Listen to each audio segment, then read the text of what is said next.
Welcome to Teach with TVW's campaign classroom broadcast.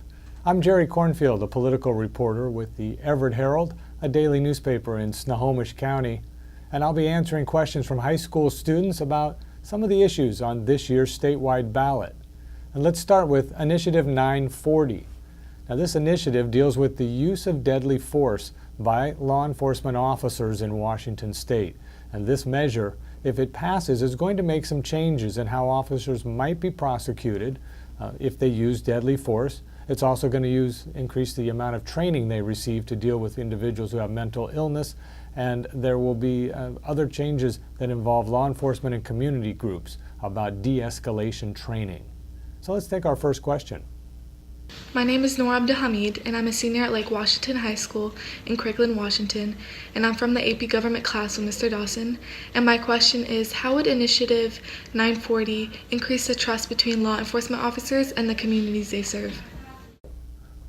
Well, the hope is that if the initiative passes, there'll be a lot more dialogue between those in law enforcement and these community groups.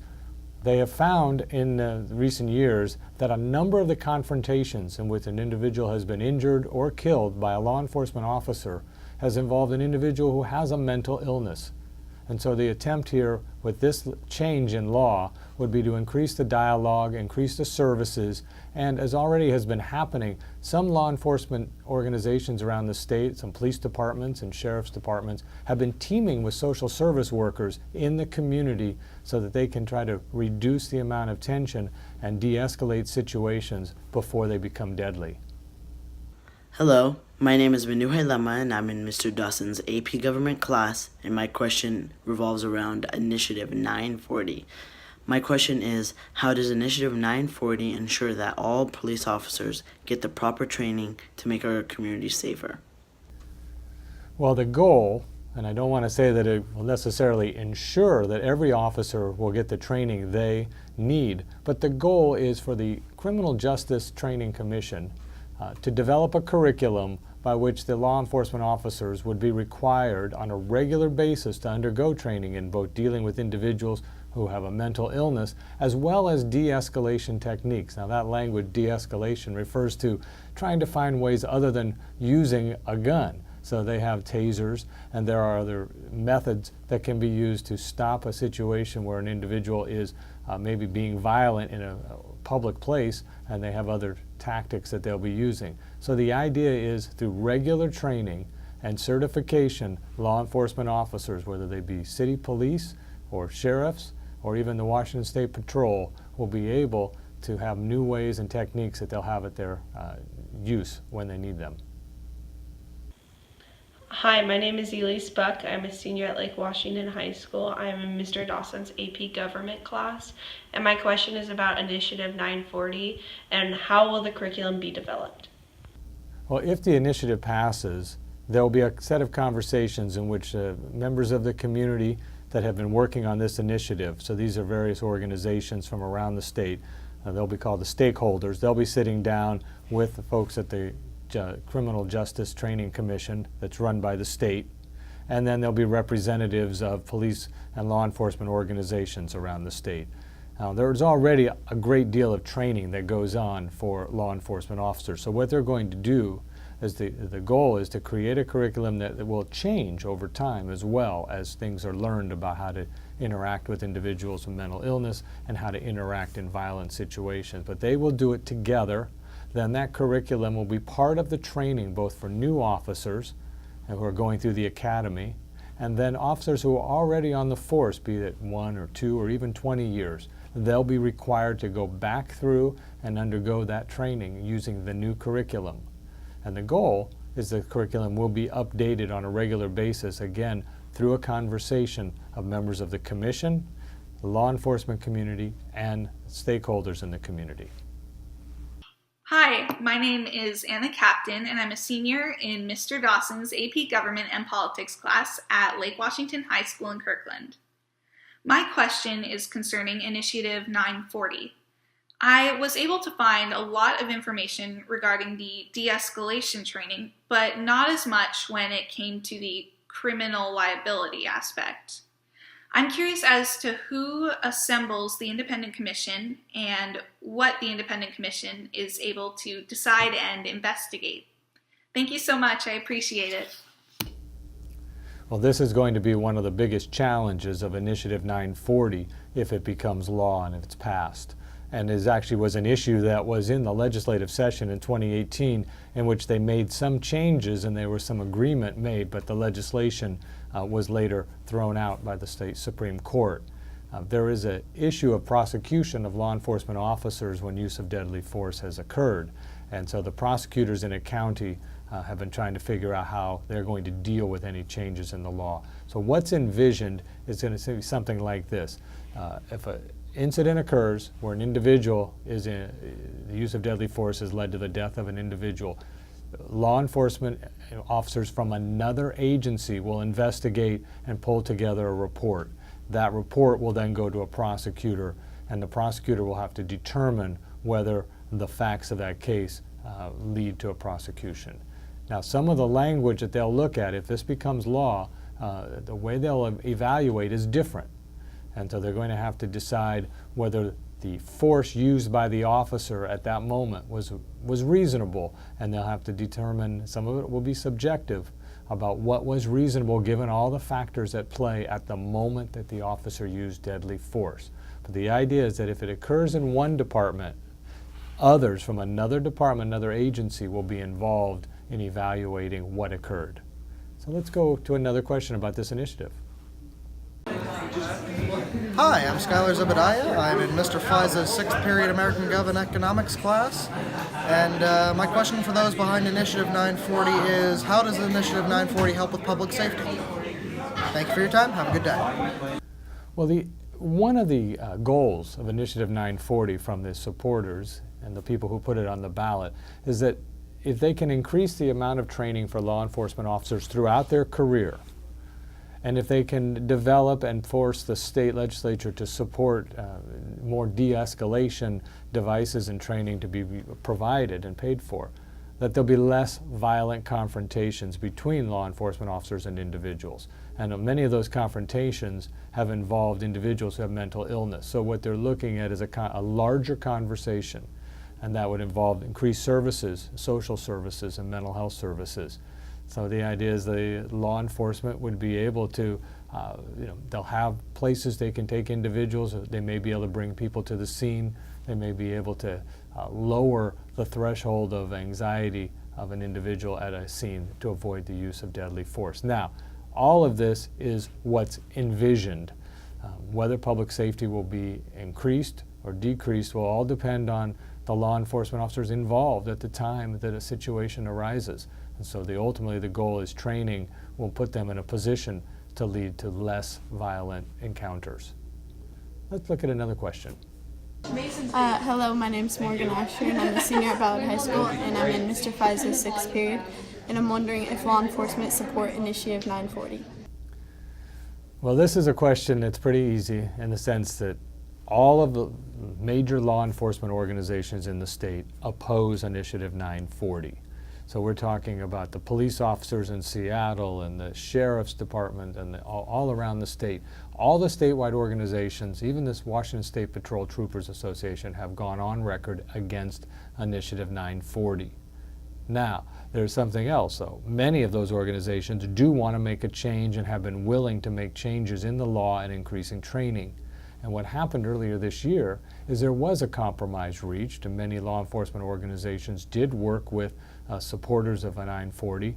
They came up with some legislation, and they thought they had reached a compromise. It was passed, and it was signed by Governor Jay Inslee. However, the process they used violated the state constitution, according to the Supreme Court. So that legislation was tossed out. One of the conversations going on right now is that 940, whether it passes or it fails, will still be changed come January by the legislature, and that they will go ahead and try to enact that compromise legislation.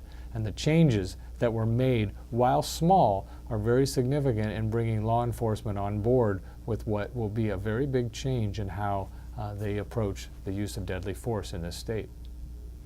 Let's check another question. Hello, My name is Katie Lee, and I'm a senior in Mr. Dawson's AP Government class at Lake Washington High School. My question is for Initiative 940.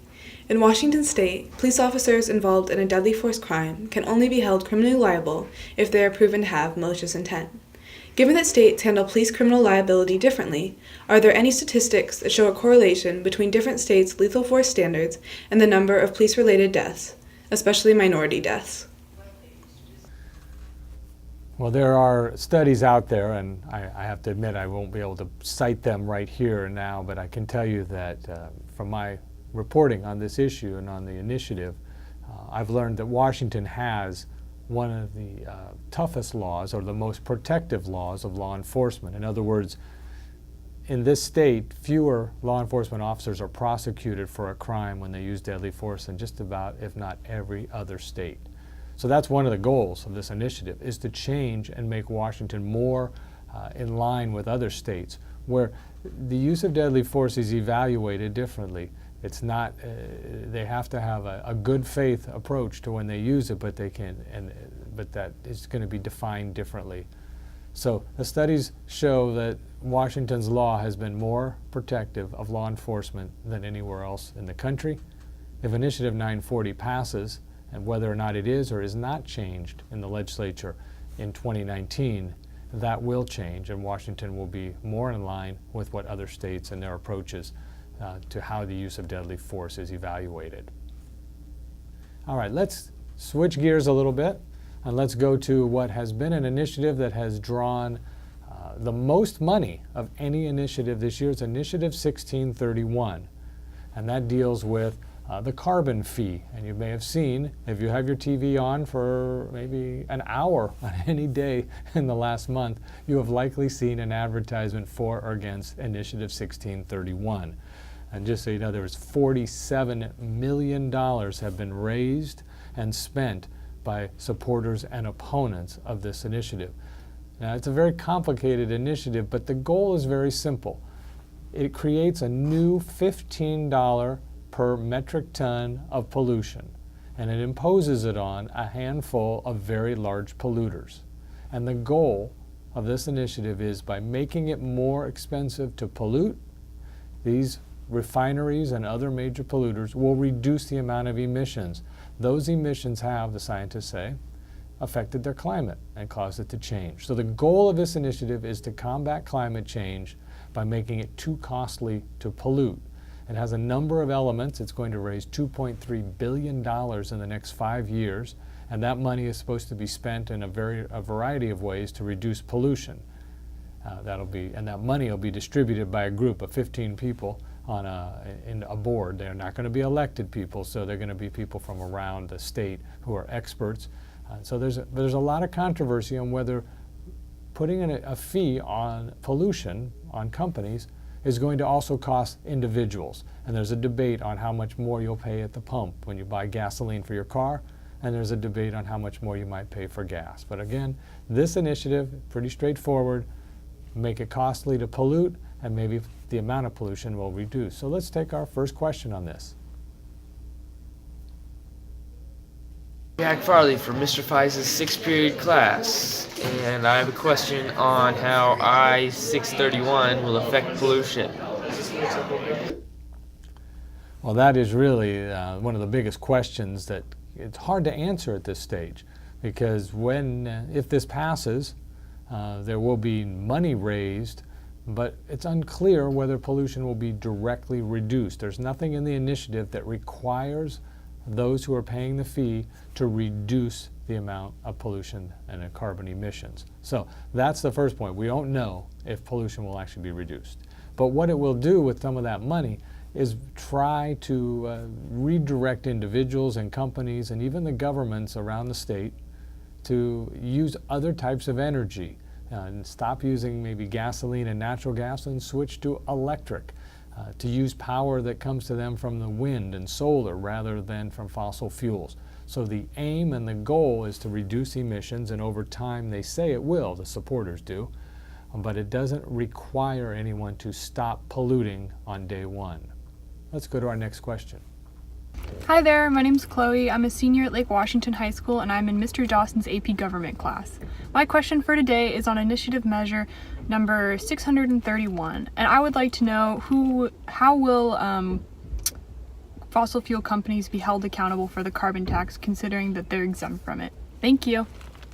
Okay, so now there are a couple of things going on here. The fossil fuel companies, and we're going to break them up into sort of a couple of groups. One, refineries, which are the biggest ones, big oil. They're the ones putting up millions of dollars to defeat the measure.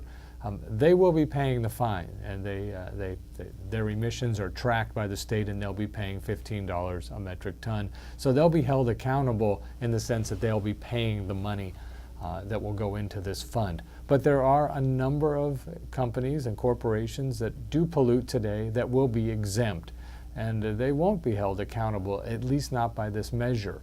But the idea is that they will make changes on their own, or they'll benefit from some of the programs that will be funded by the fee, so that will reduce their emissions. And I'll give you a couple examples.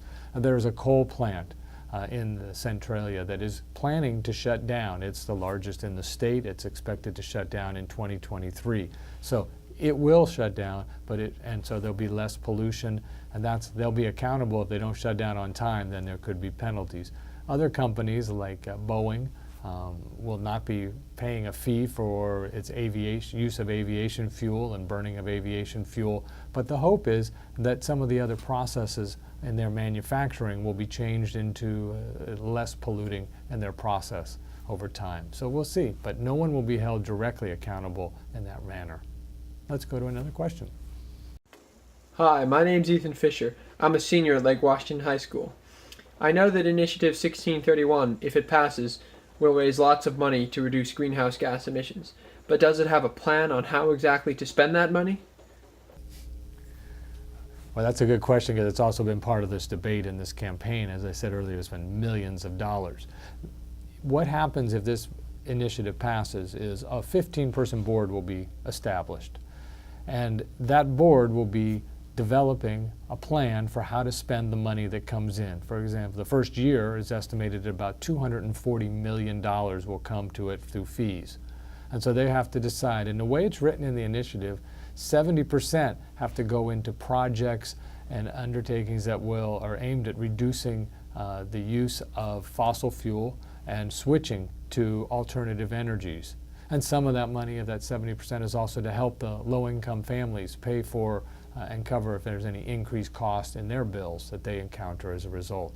And there's another percent that deals with healthy forests and healthy water, so changes that would how we handle our forest land protection and how we the acidification of our oceans to tackle those problems. So there is a broad plan, but there is not a specific plan that says some project must be done by a certain time.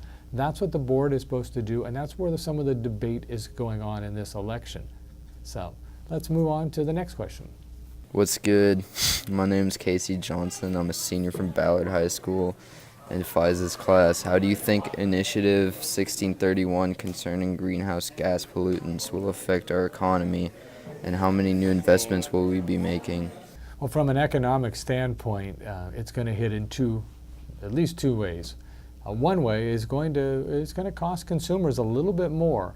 There's some predictions. They may be a little dire. They say our gas prices for our cars may go up as much as 14 or 15 cents a gallon, but if you've seen the prices go up and down regardless, so it'll be hard to see on that. And our natural gas costs may go up, and the reason is that when refineries have to pay the fee, they're going to pass on the cost. But the other side of the coin is when you have $2.3 billion coming in over the next 5 years, and that's what this initiative says it will do, that money will be plowed back into the economy. And the goal is that will be put into new companies or existing companies that can hire individuals and provide jobs. So it may have an economic development sort of positive side from the $2.3 billion. Consumers may feel it in their pocket, so they'll feel like it hurts. And we're just going to take some time, if it happens, to see exactly how good or bad that will be.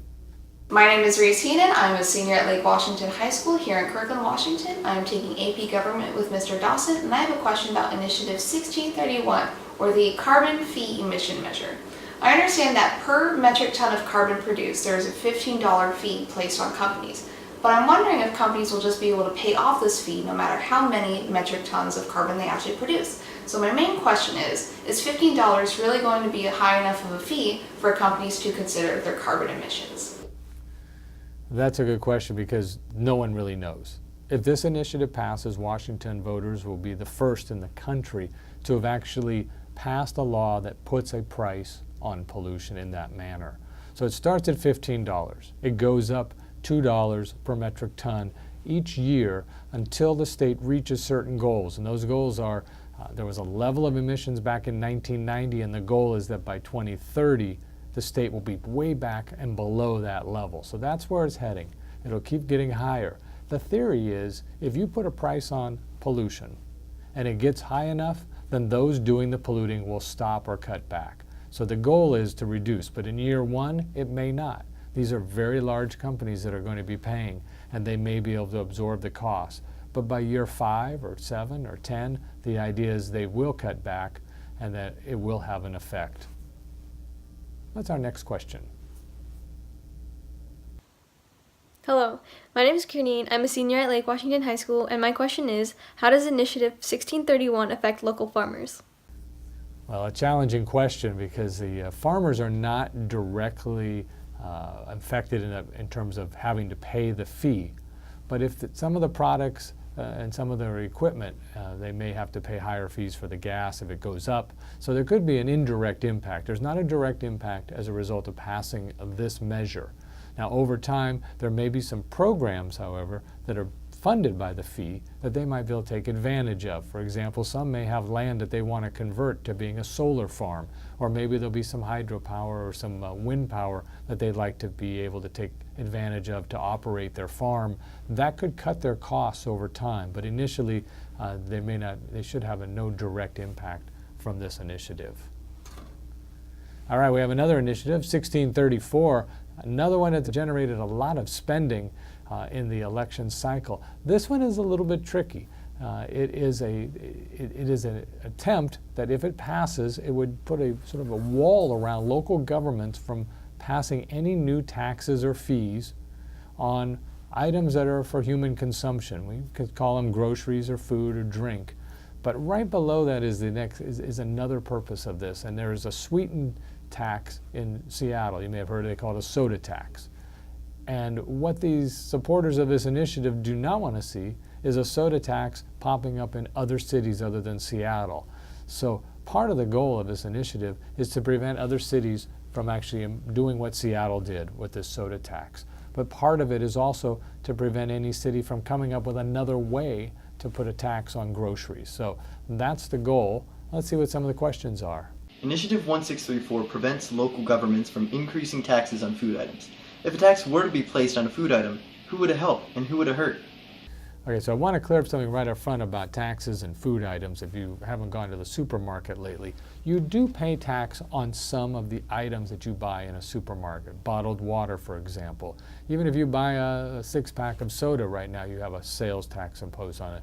But you don't pay it on your fruits and your vegetables. Okay, so now, if this were to change, and the state law would have to change to allow a tax to be put on food and vegetables and bread, some of those basic staples, then everybody would pay, but those with the lower incomes would pay more. And this leads to what you may have heard about Washington's tax system being regressive. And what that means is those who have the least amount of income are paying a greater share of their income on taxes. So if there is any kind of tax on a food substance, an ingredient, or grocery, in the short term, those who pay the most or hurt the most will be those with the least amount of income, because it'll take up a bigger share. Let's go to another question. My name is Mason Pappas. I'm a senior at Ballard High School in Seattle. I'm in Mr. Fiz's class. I got a big question for you. Okay, how will my support for Initiative 1634 affect the soda industry? Tell me this. Okay, well, if you were supporting 1634 and you said yes on 1634, soda industry will be very happy with you. The soda industry is trying, by putting this on the ballot and spending the money to pass it, They're trying to prevent any more taxes on soda like are in Seattle. And so it would help their product. And that's the main benefit of supporting this, would be to prevent more soda taxes and more taxes in general.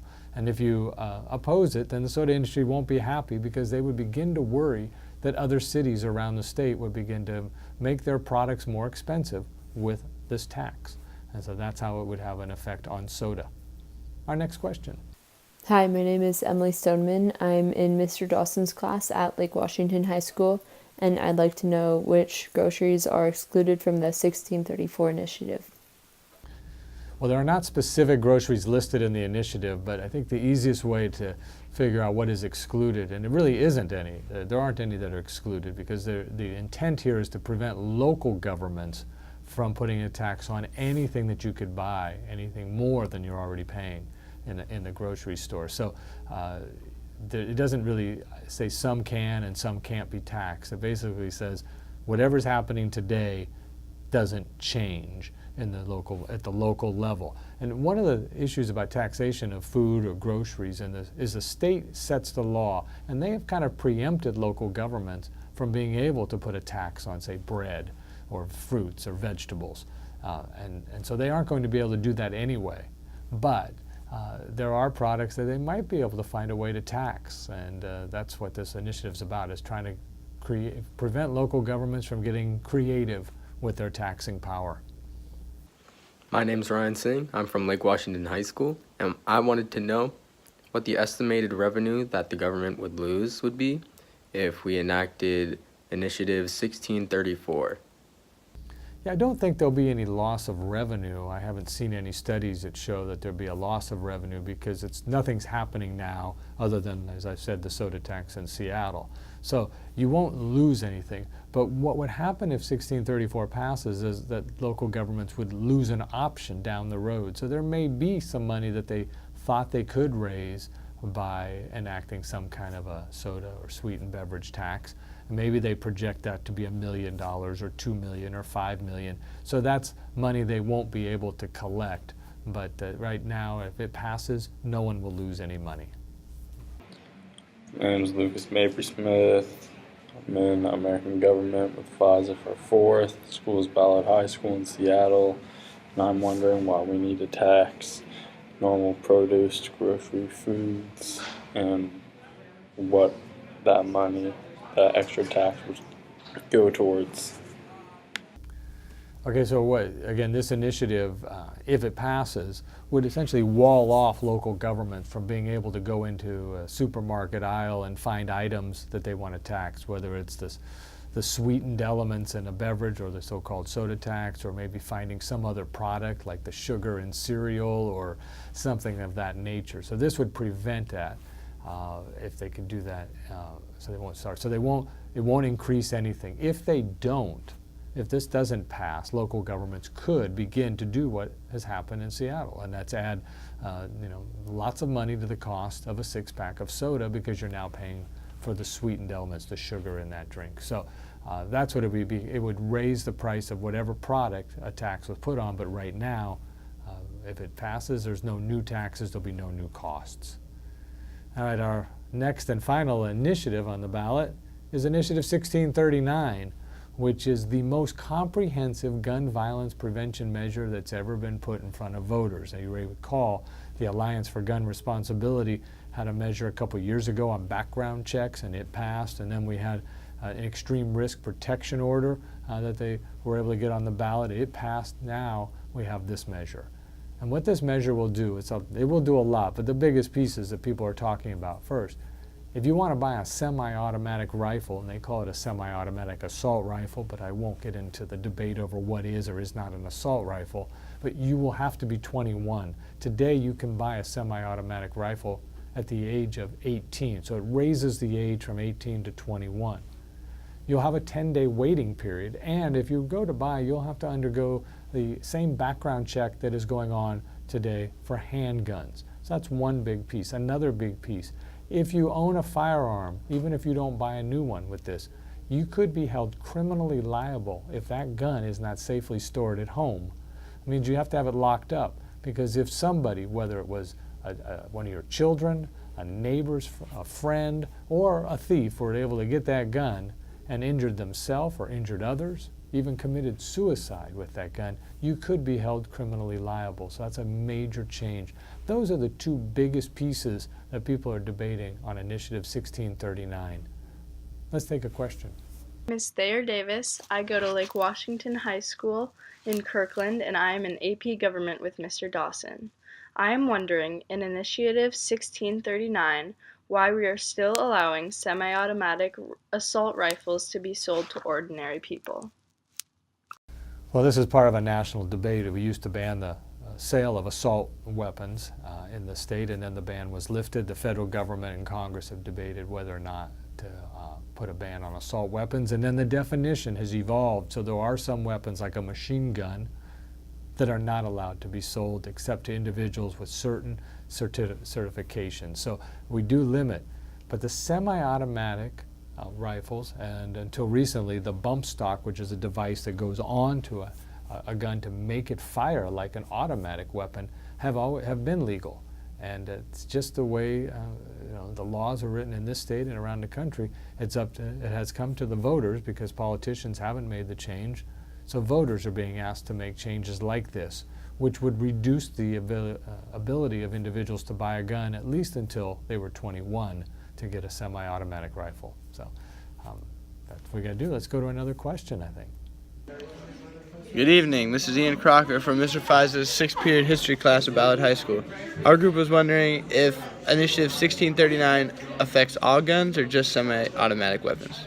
So part of it deals just with the semi-automatic rifles, and that's the age with which you can legally purchase it. It'll rise from 18 to 21. But other parts of the initiative deal with any firearm. As I was talking, the safe storage, they're calling it. It will now make it create a crime called community endangerment. So if your weapon at home is not safely locked up and someone accesses it and proceeds to injure or kill somebody, you could be charged with a crime for not having locked up your weapon. So it does affect all gun owners there.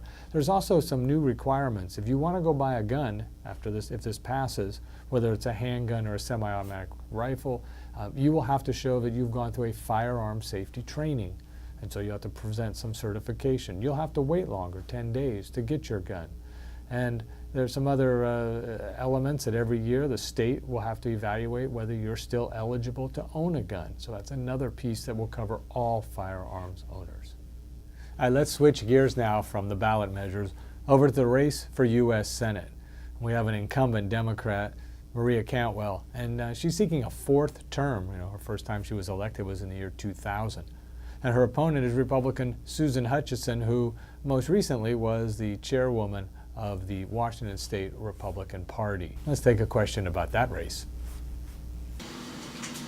Hi, my name is Taylor Rickles, and I'm a senior at Lake Washington High School in the city of Kirkland. I am in an AP Government and Politics class, and my question is about the race between Susan Hutchinson and Maria Cantwell, and who is doing a better job answering questions about the environment. Now I have to be honest, neither one of them does a great job answering some of the questions they get on the campaign trail. Part of being a candidate is avoiding too many specifics on any issue. But on the issue of the environment, Senator Cantwell, if I had to offer an opinion here, has probably provided a little greater detail on environmental related questions. And part of that is because she's been in office for 18 years. She understands the processes, and she knows what has moved and what isn't moving. Susan Hutchinson is the challenger. This is not an issue that she has campaigned on in terms of for her in this cycle. So Senator Cantwell has provided a little more clarity. She's been a little more forthright in wanting to combat the negative effects of climate change. She's expressed support for such things as the fee on carbon emissions and pollution, much like the initiative that's on the ballot. And she supported candidates and other in congressional races around the state and around the country that would move the federal government into a more aggressive position on dealing with climate change, as well as the health of forests and the waters. And Susan Hutchinson has been less specific about what she wants to do and wants to have a less regulated approach to dealing with the environmental challenges that the states and the nation encounter. And we have another question. My name's Stephanie Florido. And my name's Haley Stroud. This is FISA's 5th grade class at Ballard High School in Seattle. And our question is, what are the Senate candidates' opinion on building a physical and electronic wall in the U.S.? Okay, so Republican Susan Hutchinson is very adamant about wanting strong border security and a wall. She hasn't said specifically what type of wall, but the kind of wall that has been discussed and is being looked at, both electronic and physical. She's been supportive of the Trump administration and President Donald Trump's proposals that have gone out there. Senator Cantwell has been a little more open to protecting our borders, both the northern border with Canada and the southern border, through high-tech means. So she has been more open to talking about that. She's less interested in building a physical wall. She's talked more about evolving and rewriting and overhauling the nation's immigration policies in a way that would reduce maybe reduce the flow of individuals over our border who become here and are undocumented. I hope that answers that question, and I want to thank all the students and teachers who participated in Campaign Classroom, and I also want to encourage you to vote in either the actual election, if you're 18 or older, or go to the Secretary of State's website and vote in the mock election. They're going to be taking and polling you on how you feel on these same issues that are on the ballot. Thank you. I'm Jerry Cornfield, and enjoy the election.